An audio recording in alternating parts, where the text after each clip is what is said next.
to, hindi totoo at hindi ginawa ni Pastoro ng Kingdom. Pagkatapos ng hearing, tinago ako ni Sen Risa sa kanyang condo sa Manila at inutusan na maghanap pa ng ibang pwedeng maging witness kapalit ng pera dahil may mga susunod pang hearing. Sa buong taon ng 2024, nanirahan ako sa condo ni Sen Risa at nung January 2025, lumipat ako pansamantala sa isang safe house kung saan nakasama ko doon sina Mutabato at iba pang mga biktima ng extrajudicial killings.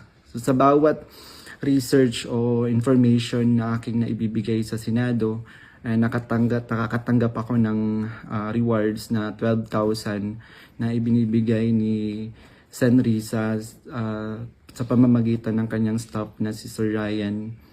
So, sa kabilang sa mga na-research ko, nagawa kong research, yung inimbentong Angel of Death daw ng Kingdom na inimbento ni alias Jackson, si Edward Masayon. Kabilang doon yung na-research ko yung mga member at yung mga general na nag-courtesy call kay Pastor.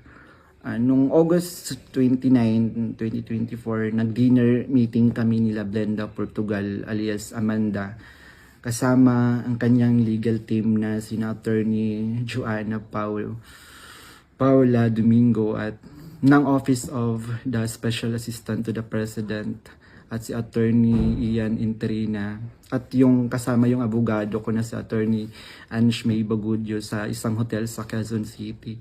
Pinagplano nila kung paano idiin ang kaso ni Pastor at ininganyo akong mag-file ng kaso. Sabi ni Attorney Domingo na mas maganda mag-focus kami sa human trafficking dahil mahina ang kaso sa sexual abuse.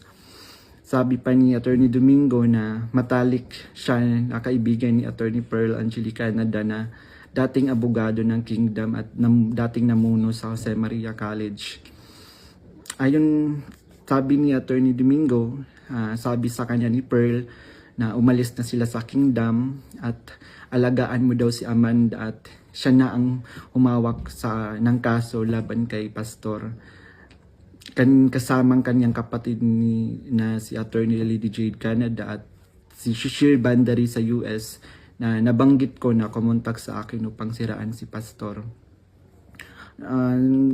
Dagdag pa ni Attorney Domingo na gumagamit sila ng private jet mula kay Secretary Antonio Lagdameo papuntang Davao para sa kaso ni alias Amanda dahil sabi ni Attorney Domingo ito ay para sa siguro